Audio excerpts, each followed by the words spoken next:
صباح الفل. انا يا جماعه من 13 يوم بالظبط حصلت لي اصابه في كتفي الشمال. كنت بلعب شيست تجميع عالي بالدمبل، واخويا وحبيبي عبد الله طبعا لما ساعدني بحب. فطريقه المساعده كان فيها آه، كان فيها غلطه بسيطه ان الماسكه ما تبقاش من هنا، الماسكه تبقى من عند المعصم، يا اما من تحت بنسند بكف ايدينا ونطلع مع اللاعب اللي بيلعب بالوزن. في الاول وفي الاخر انا هوريكم دلوقتي الفيديو، تمام؟ شوفوا الفيديو عشان تتفادوا نفس الغلطه اللي احنا غلطناها. بصوا على الفيديو دلوقتي وهرجع لكم تاني. انا هنا ببتدي اجمع كل اعصابي واركز ان انا هرفع وزن 40 كيلو شيست، 40 و40 دمبل يعني 80. هرفع الوزن، رفعته عادي خالص مفيش اي مشاكل. الوزن طلعت ونزلت بيه لحد 7 عدات، كان خفيف تمام.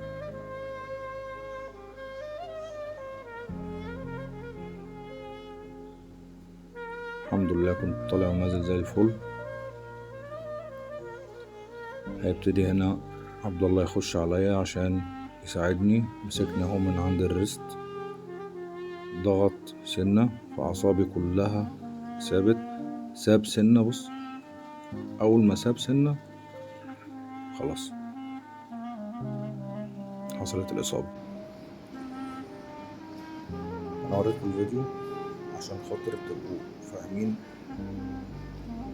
أنا بتكلم على إيه. الحمد لله يا جماعة. أنا بالظبط من 5 شهور كنت بني آدم، ودلوقتي أنا بني آدم تاني. أنا بسبب الإصابة دي أنا حرفيا كنت هتحرم من الحلم اللي أنا حلمته. أنا كان كل حلمي إن أنا أنفذ الوعد اللي وعدت نفسي بيه، وأوفي بالعهد اللي عهدت ربنا عليه، إن أنا أهتم بصحتي وما أقصرش في حق ربنا، ولا أقصر في صحتي تاني، ولا أقصر في حق نفسي. أنا من قبل 5 شهور كان عندي السكر كان عالي جدا، وكان وصل لمرحلة مش حلوة. كان وزني وصل ل 130 كيلو بالظبط. كنت بشرب من 5 ل 6 علب سجاير في اليوم، زائد 20 حجر شيشة. يعني تخيلوا أنا الواحد كان عامل إزاي. والحمد لله لما التعب شد عليا عملت وقفة مع نفسي، لأن ما كانش ينفع إن أنا ما أعملش الوقفة دي.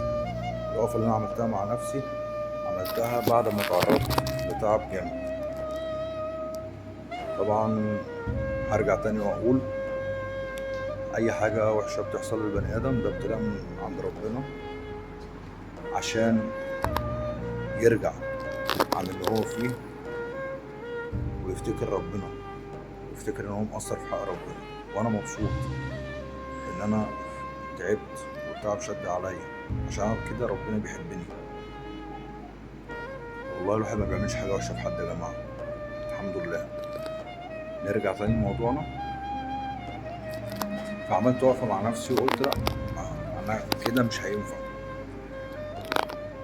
لازم أهتم بصحتي، ولازم مش هو ده شادي. أنا ما كنتش كده، بس أنا بسبب إن أنا وزني كان زايد قوي وتعبت شوية وشوية مشاكل وضغوطات كده كانت في حياتي. فطبعا كنت وصلت لمرحلة وحشة قوي في التعب. أنا هوريكم صورتي يا جماعة قبل ما ابتدي في الجيم. هوريكم صورتي في يوم تعاقدي في الجيم هنا. دي الصورة بتاعتي.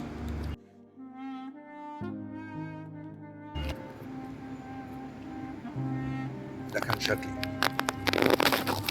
وده شكلي دلوقتي. طبعا انا نزلت من 130 كيلو بالظبط ل 98 كيلو في ال10 ايام اللي انا قعدتهم بسبب الاصابة دي. وزني زاد 4 كيلو، والحمد لله الحمد لله. انا قارص على نفسي جدا عشان خاطر انزل ال4 كيلو دول واوصل. انا عايز اوصل ل 85 كيلو 80 كيلو، يعني لو جت في 79 78 ده يبقى معجزة، لأنها كتلة العظم عندي كبيرة. عندي عظم تقيل. أنا طولي 167 سنتي بالظبط.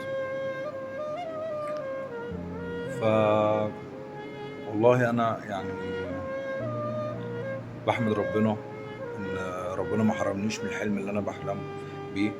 وممكن تكون برضو قرصة ودن. انا مش هقول حسد وعين والكلام ده، انا هقول ان ممكن تكون قرصة ودن لأي سبب يعني. بس احنا متفقين ان اي حاجة وحشة بتحصل لأي بني ادم دي بتبقى ابتلاء من ربنا، ابتلاء عشان الواحد يرجع تاني يفتكر ربنا، ويفتكر ان هو مقصر في حق ربنا، او في حاجة ربنا عايزه يرجع عنها، او ربنا فدى حاجة بحاجة. الحمد لله على كل حاجة. انا مش زعلان خالص، انا بس فرحان قوي النهارده ان انا رجعت الجيم تاني. فرحان قوي ان انا بكمل الحلم اللي انا بحلم بيه.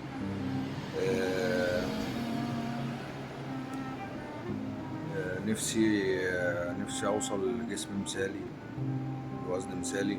نفسي اعمل فورمة كويسة. نفسي صحتي تبقى تمام. الحمد لله السكر تقريبا راح خالص من عندي لما وزني نزل شوية. الحمد لله ان وزني كمان نزل شوية. انا مش بقول ان هو نزل شوية حلوين، هو نزل من 130 كيلو ل 98، وان شاء الله نكمل يعني ان شاء الله. فالحمد لله الحمد لله. انا بس قلت زي ما انا بشارك اخواتي اي حاجة بتحصل حلوة، لازم برضو يعني اشارككم. انا ما رضيتش اقول لكم يوم، يعني ما رضيتش اعمل فيديو يوم الاصابة، او حتى اشارك الوجع اللي الواحد كان بيتوجعه بسبب الاصابة ديت. بس الحمد لله الحمد لله ربنا سترها. وانا بحبكم والله جدا، وطولت عليكم انا اسف، وتصبحوا على خير.